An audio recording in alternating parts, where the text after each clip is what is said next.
Mandatory evacuations, and what that means is this is an area that can go underwater very, very easily. And so when you're forecasting as much as 12 feet of storm surge, flooding can go blocks inland. And not to mention, with very gusty winds that could gust over 100 miles an hour, we could have trees and power lines that go down and a real disaster unfolding here in Franklin County.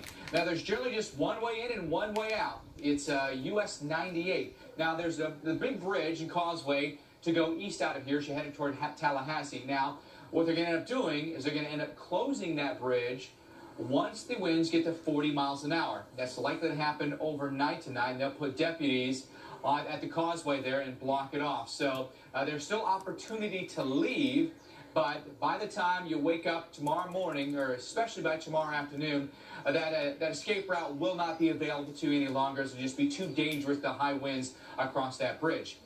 Other things that have been happening here in Apalachicola, the hospital has actually closed and evacuated. No medical services will be available from the hospital. First responders will be here, but they'll only be able to respond to emergencies if the weather conditions are favorable to do that. Once the weather conditions are too poor, they will not be able to respond, and they'll be hunkered down in a safe location as well. They're actually taking all the inmates from the prison and relocating them to other locations, and the Sheriff's Department has been very busy going actually door to door, even out of St. George Island, going door to door in the evacuation zones and urging people to leave with a mandatory evacuation. We're anticipating huge surge here again. It could be as high as 12 feet, inundating places where I stand right now along the Apalachicola River. A lot of restaurants and businesses here will be feet underwater. That's the very latest here from the Panhandle, Florida. I'm meteorologist Mike Bettis.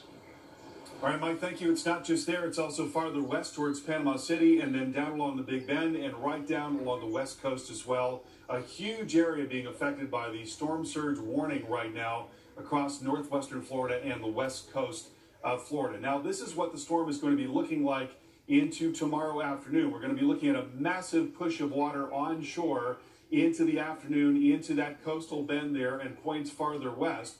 And that is going to be occurring just before high tide in a lot of spots. High tide in Apalachicola is 6:10 tomorrow evening. So the timing is not good. And that's why you've got this extraordinarily long stretch where we see life-threatening surge potential from near Panama City into Apalachicola, 9 to 13 feet there.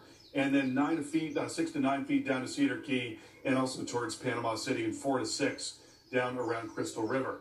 Let's take a look at a product from the National Hurricane Center. This is called the Potential Storm Surge Flooding Map. And you can go to their website at any time and take a look at this to look at your area. So this is the reasonable worst case scenario. How bad could it get based on all the particulars, the local topography, the nature of the seafloor, the size of the storm, the intensity of the storm. This is the latest modeling showing you that a large part of Port St. Joe could be looking at storm surge of 3 to 6 feet, as indicated by that yellow shading right there. So that is really significant flooding right down through much of Port St. Joe, and then as much as 6 to 9 feet as you get closer to the coastline.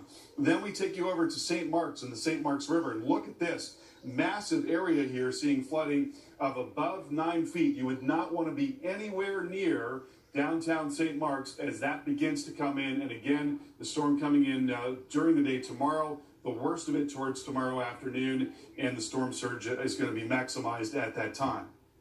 So what does that mean? When we get a storm surge of 1 to 3 feet, that is enough to actually float a car.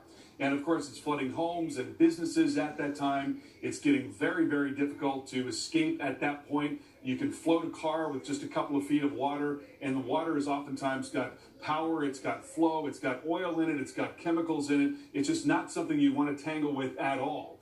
Then by the time you get to 3 to 6 feet, you're talking about life-threatening storm surge flooding. It's going to be very, very difficult to escape in this set of circumstances. And then when you get up above that, 6 to 9 feet, the only way that you can get out of this is if you evacuate vertically. If you can get up to a second level, you might have a chance to make it out alive, but if you can't, you would not have a chance to make it out alive. And this is the level of surge that we are looking for along parts of the Florida Gulf Coast. Alex, over to you. Incredible. All right, thanks, Carl. Well, as Hurricane Michael nears the Florida Panhandle, impacts already being felt farther inland. Winds starting to pick up a bit in Tallahassee, and this is just the beginning. Our very own Tevin Wooten is there with the very latest.